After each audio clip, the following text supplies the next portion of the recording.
That probably take him.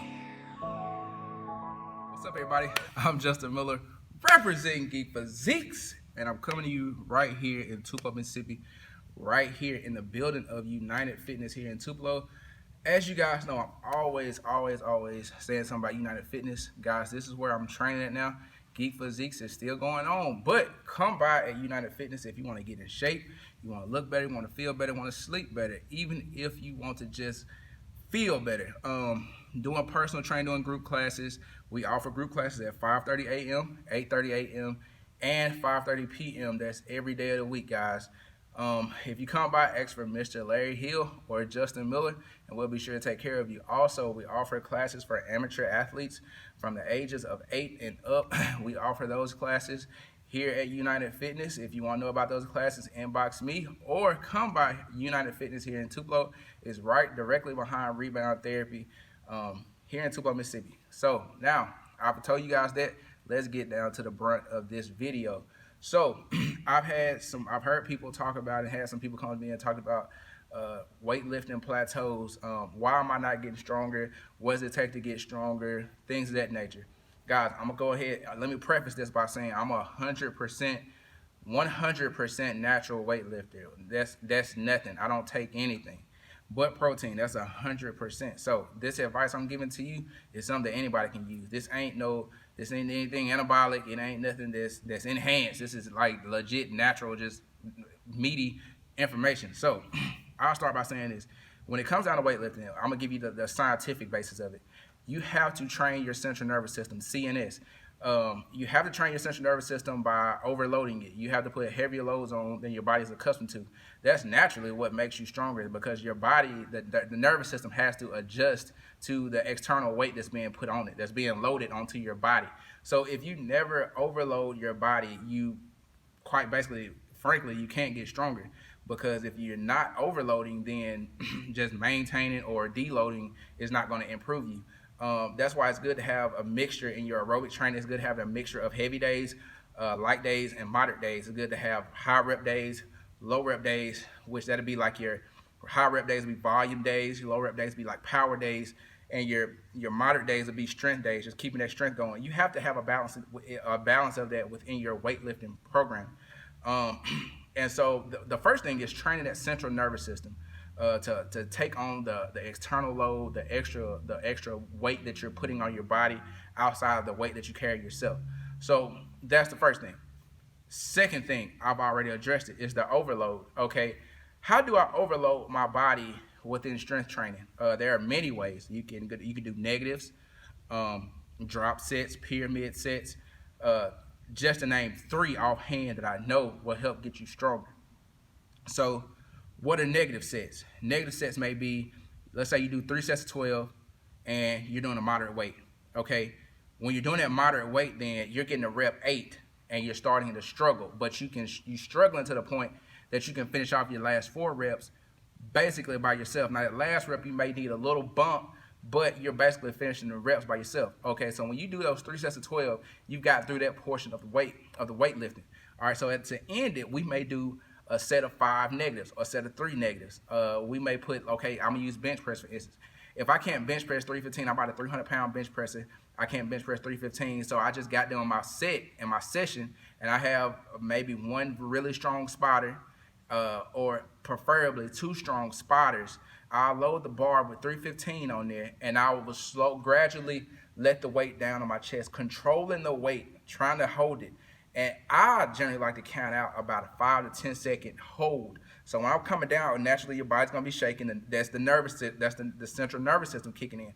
Your body is shocked. It's because of the weight that you put on it. So you're slowly coming down. You count about 10 seconds. You get here. You strain, lose control, and then you slowly go back up. When you go back up, the job of your spotters is to gradually let that weight up. Don't just lift it off, because you're not training, once again, that central nervous system. That's what we're always going back to. So I'm coming back up, 1, 2, and I'm straining to hit a wall. Bump me up. The spotters are going to bump.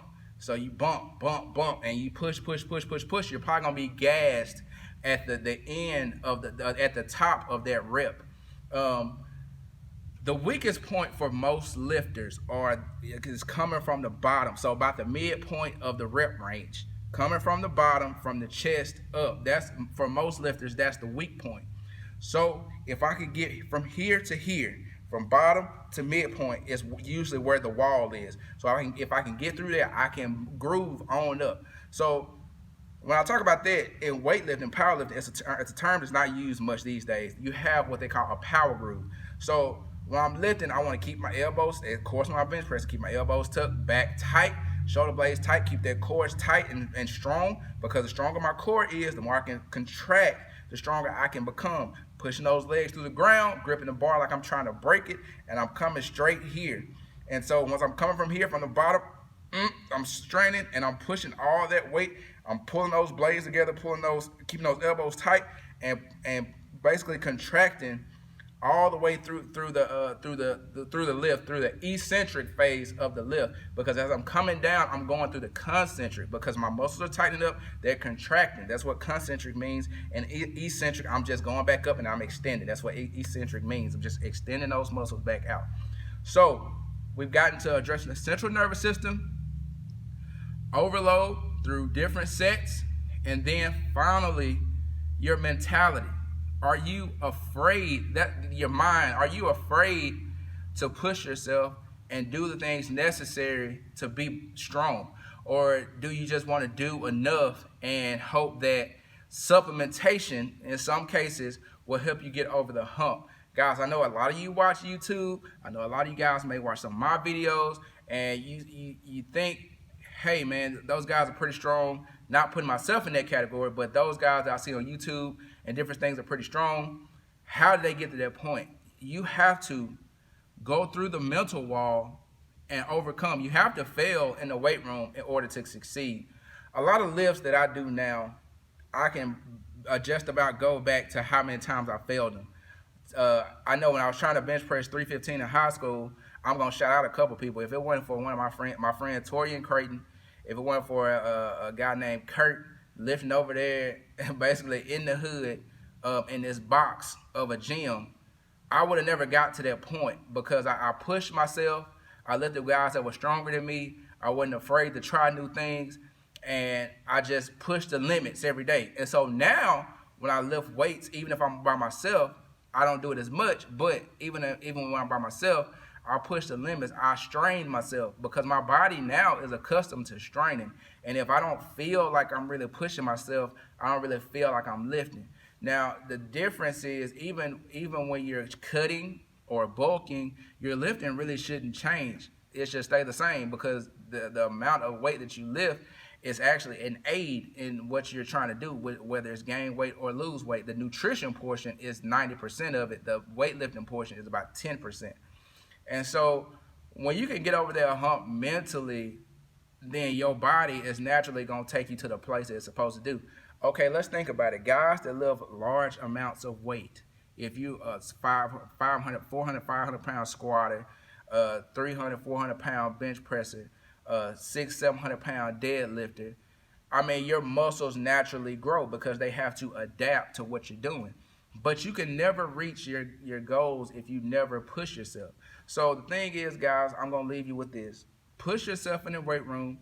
Remember, getting stronger. Train that central nervous system. Overload those muscles. And prepare your mind mentally to take on whatever load you have to take on. It's just like when I get in the squat rack. I feel like whatever weight, regardless if I can do it, it might be 800 pounds. I know I can't do it.